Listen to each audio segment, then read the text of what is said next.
SER Podcast.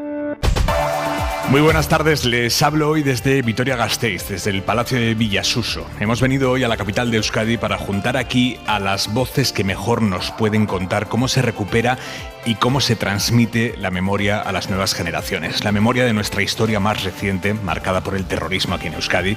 Los más jóvenes tienen la suerte de no haber convivido con los atentados, con la extorsión, con el señalamiento. No lo vivieron en primera persona, no están familiarizados con el dolor que atravesó esta sociedad. La tentación ante eso es cargar las tintas contra los jóvenes. No saben nada. Bueno, les dejo algunos datos para la reflexión. El primero, casi la mitad del alumnado vasco no tiene la información suficiente para explicar qué fue el atentado de Hipercor. El segundo dato, más del 90% de los centros educativos en Euskadi sí abordan los derechos humanos. En la mayoría se trata el género y el racismo, pero solo en el 25% se habla de terrorismo. Pero con estos datos sobre la mesa, seguimos mirando a los jóvenes diciendo es que no saben nada. No deberíamos quizá dejar de señalar, juzgar a los jóvenes por lo que saben o lo que no y empezar a preguntarnos qué hacemos mal quienes deberíamos transmitirles esa memoria. Lo vamos a analizar esta noche con los profesionales del Centro Memorial de Víctimas del Terrorismo, que están haciendo un trabajo espectacular desde aquí, desde Vitoria-Gasteiz. Pero antes, la crónica de este viernes, primer día de diciembre, desde la redacción central de la cadena SER, con Isabel Villar. Isabel, buenas tardes. ¿Qué tal, Aimar? Buenas tardes. Viernes en que se investiga lo que todo apunta es un nuevo crimen machista en España. Ha ocurrido en Galicia. Un hombre ha matado a su mujer y después se ha suicidado. Semana negra la que terminamos hoy. Con este caso son 4 mujeres y una niña de 5 años asesinadas víctimas de la violencia de género. Vamos ahora mismo a Galicia.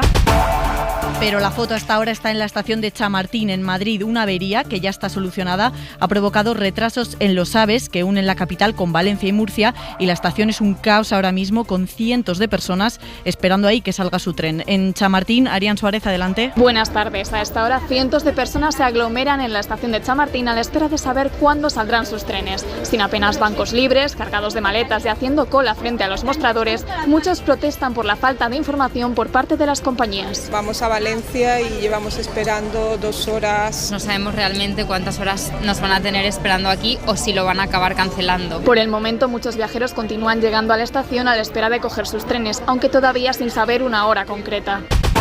El tiempo, Jordi Carbó. Buenas tardes. Tiempo soleado gran parte del fin de semana con temperaturas claramente más bajas que los últimos días. Todavía caerán algunos chubascos hasta mañana al mediodía en el Cantábrico, en Canarias y esta próxima madrugada en la mitad este de Cataluña, muy aislados.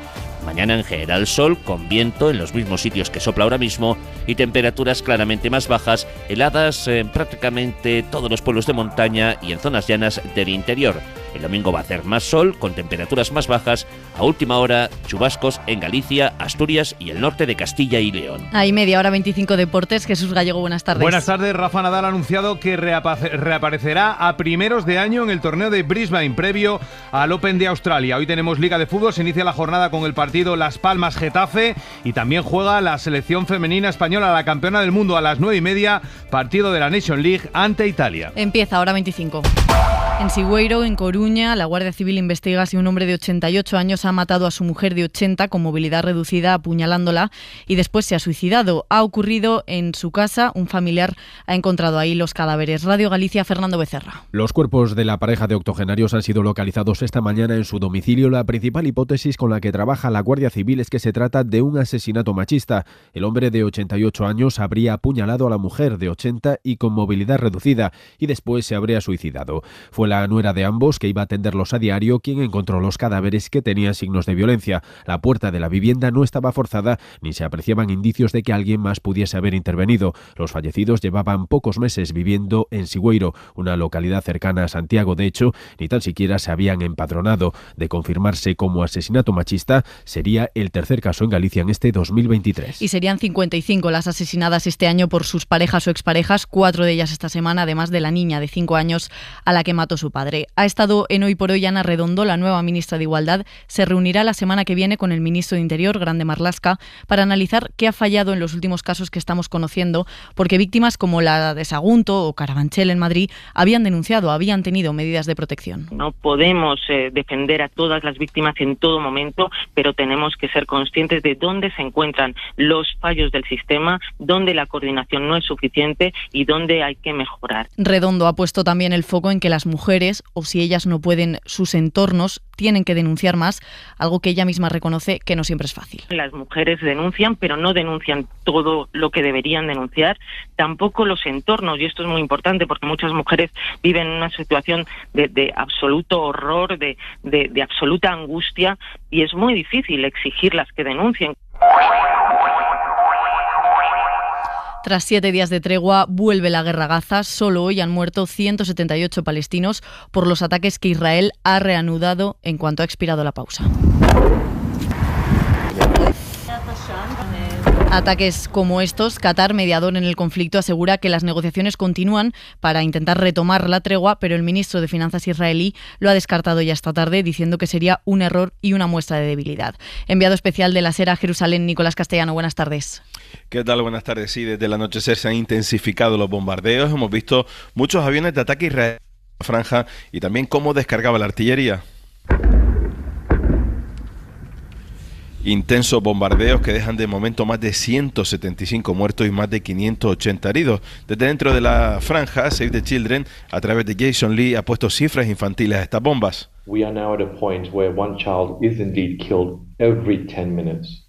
Afirma que muere un niño cada 10 minutos en Gaza y que 2 de cada 5 muertos en la franja son niñas y niños.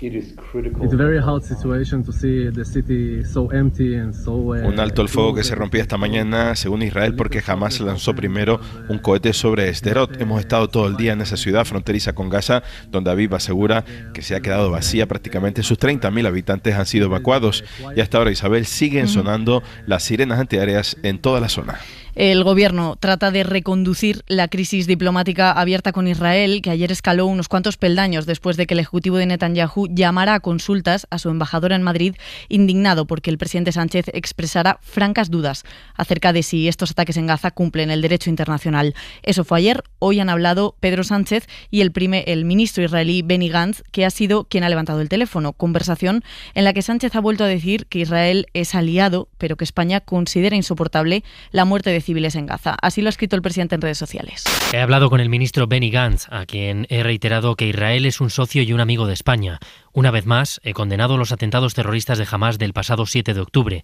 España desea la inmediata liberación de todos los rehenes. Israel tiene derecho a defenderse de este ataque terrorista, pero he reafirmado que España considera insoportable la muerte de civiles en Gaza y que Israel debe cumplir con el derecho internacional humanitario. Y en el PP, Feijóo acusa al presidente de ir de conflicto en conflicto. Ayer hemos vivido un día muy sorprendente, probablemente uno de los peores días de la democracia española que recordamos. No sé lo que le pasa últimamente, pero es que no da una. Le aseguro que no nos representa. Esto con Sánchez en la cumbre del clima de Dubái. Para apoyar a nuestros socios, además de los fondos que anunciamos en la Cumbre de Acción Climática de Nueva York, hoy quiero anunciar una nueva contribución de 20 millones de euros para el nuevo fondo de pérdidas y daños. Además de estos 20 millones para los países más expuestos al cambio climático, Sánchez ha pedido a la comunidad internacional una nueva fiscalidad, siguiendo el principio de quien contamina, paga. Javier Gregori. De forma voluntaria, como el resto de los países, España pondrá 20 millones de dólares en el Fondo de Ayuda a los Países Más Pobres para que combatan el cambio climático. En total, de momento, las aportaciones voluntarias apenas llegan a los 400 millones, cuando Naciones Unidas acaba de pedir 40.000. El presidente de turno de la Unión Europea, el presidente español, Pedro Sánchez, también ha pedido a los otros 159 líderes mundiales que están presentes hoy en la COP28 más ambición y ha mostrado su apoyo a la petición de la ONU de reducir el uso de combustibles fósiles, comenzando por el carbón. Todavía tenemos una oportunidad de salvar el planeta, pero tenemos que elevar nuestra ambición, nuestro compromiso y lograrlo. Creo que está al alcance de la humanidad. Pero este segundo día de la cumbre del clima, el de los líderes mundiales, ha terminado con otra mala noticia. Hasta la Unión Europea, la única potencia que tira del carro climático, acepta ya que las emisiones mundiales de gases que provocan el cambio climático sigan aumentando 2 años más. Primer juicio suspendido por la ley de amnistía, pese a que no está ni aprobada. Un juzgado de Girona ha anulado una vista que se iba a celebrar en 2 semanas contra varios independentistas acusados de desórdenes públicos. La suspende en previsión de que los hechos acaben amnistiados. Lidia Ramón. Fueron las defensas las que pidieron dejar la vista atrás para más adelante. La Fiscalía se opuso, pero la Abogacía del Estado sí lo apoyaba y el juzgado también, porque entiende que sería inútil celebrarla ahora. En su lugar, se pospone para dentro de un año para dar tiempo a que se clarifique la situación de la ley. Y el Gobierno se reafirma en estas palabras ayer del ministro de Presidencia y Justicia, Félix Bolaños, tras reunirse con el comisario de Justicia Europeo, Reynders. Sobre esta ley de amnistía les tengo que decir que hay cero preocupación de la Comisión Europea sobre la salud y la fortaleza del Estado de Derecho y la separación de poderes en España. Cero preocupación. Cero. Bolaños se reafirma pese a que hoy el portavoz de Justicia de la Comisión ha contado que de la boca de Reynders no ha salido aún eso de la cero preocupación. Fue una reunión muy constructiva y las discusiones, los intercambios con España continúan. El comisario en el encuentro informó, por supuesto, al ministro de que tenemos preguntas y de que queremos seguir conversando con las autoridades españolas. También de que nuestro análisis está en marcha, por lo que, en ese sentido, el comisario no ha dicho aún que la ley de amnistía no le provoque preocupaciones. El PP exige a Bolaños una rectificación, acusan al Gobierno de usar la mentira por sistema, lo ha dicho el portavoz Borja Semper, pero el ministro... Hoy repito palabra por palabra lo que dije ayer. No hay ninguna preocupación en la Comisión Europea con la salud y con la fortaleza del Estado de Derecho y de la separación de poderes en España. Ninguna preocupación. Yo lamento haber pinchado el globo de la derecha y de la ultraderecha que decían que Europa estaba preocupadísima. Pues no. La SER está publicando hoy los audios de la declaración este martes ante el juez de María Dolores de Cospedal. Declaró en la Audiencia Nacional como testigo en el llamado caso de la Kitchen Jurídica, la persecución que supuestamente sufrió el abogado de Bárcenas, Gómez de Leaño, para que silenciara lo que estaba contando su cliente que podía perjudicar al PP. Gómez de Leaño apuntó a Cospedal como uno de los cerebros de la trama, también lo hizo Villarejo, pero ella se limitó en su declaración a decir que no recuerda nada. Lo dijo una y otra vez ante la desesperación de las acusaciones. Miguel Ángel Campos. Son los audios de la declaración como testigo de Cospedal este martes ante el juez García Castellón. Exaspera a las partes Cospedal por su falta de memoria, hasta tal punto que dice no recordar quién pagaba la defensa de Bárcenas cuando lo hacía el PPE y ella debía autorizar el gasto como secretaria general. Imagino que en aquel momento estaría al tanto del cambio de defensa del señor Bárcenas y de las cosas que ocurrieran. Es que ahora mismo no lo recuerdo. Letrada, se lo digo honradamente. O sea, ¿el cambio de defensa no afectaba al Partido Popular? Pues no lo recuerdo. ¿Y quién pagaba la defensa del señor Bárcenas? No imagino, ¿no? Pues no se lo puedo decir ahora mismo, no lo recuerdo. No lo recuerda. Bueno, no hay más preguntas, porque no hay memoria. Un día antes compareció Villarejo, relató sus encuentros con Cospedal en la sede del PP. Las veces, si es que ha habido alguna, que visitó usted la sede del Partido Popular en Génova. Pues bastantes veces, 14, 15. ¿Y con quién se entrevistaba? Allí me entrevistaba con varias personas, fundamentalmente con la señora Cospedal. En una de las ocasiones bajó el señor Rajoy directamente a saludar y decir a trabajar y cosas de eso. Hora 25. Isabel Villar. Mr. Speaker, hypocrisy. Es el congresista republicano George Santos que durante la última campaña electoral en Estados Unidos se inventó no solo un currículum académico que también, sino una vida paralela, diciendo que su familia había tenido vínculos con el Holocausto o que su padre había escapado del 11S cuando ese día no estaba ni en el país. Un rosario de mentiras que le acaban de costar su puesto en la Cámara de Representantes. Los republicanos, su partido y los demócratas se han puesto de acuerdo esta tarde en una votación para echarlo de la Cámara, un procedimiento excepcional en el país. Antes que él, solo habían expulsado a otros 5 congresistas en la historia, en la democracia reciente. Corresponsal de la SER en Washington, Sara Canal, buenas tardes. Buenas tardes. Muchos le consideran el político más mentiroso de Estados Unidos y ha sido finalmente el Comité de Ética del Congreso quien ha llegado a la conclusión de que sí hay pruebas que demuestran que George Santos utilizó fondos de su campaña para comprarse ropa de lujo, votos TikToks o suscripciones para OnlyFans, la plataforma de contenido erótico. Es importante no tener este tipo de personas en el Congreso y George Santos ha hecho cosas tan terribles que es importante que el Congreso, republicanos y demócratas votaran juntos. Reacciones para la SER del congresista demócrata Robert García, que introdujo la resolución para expulsarle. García destaca este voto bipartidista porque sin Santos en la Cámara se debilita aún más la frágil mayoría de la que gozan los republicanos.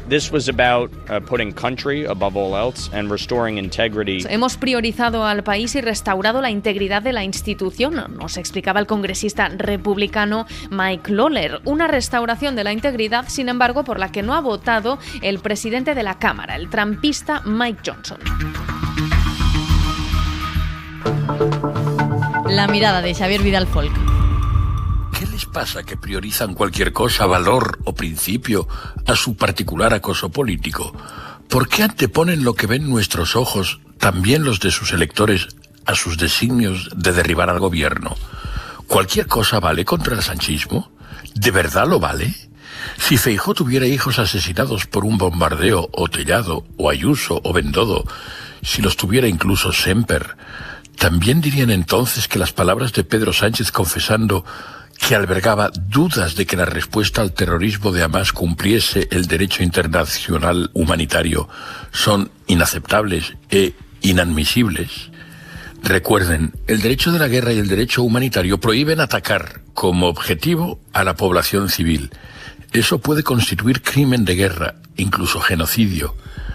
Cuando los dirigentes del PP dicen que las palabras del presidente del gobierno son inadmisibles, están declarando que ellos no dudan de que esos asesinatos sean admisibles. Por tanto, sostienen que consideran a todas luces correcto que hayan muerto 3.195 niños en Gaza hasta el 29 de octubre, según la ONG Save the Children, a causa de las represalias israelíes contra el maldito terrorismo de Hamás. O al menos que eso no les quita el sueño, que su sueño de echar a Sánchez cada vez más una pesadilla sin futuro no admite ser oscurecido por unos bebés sin apellido.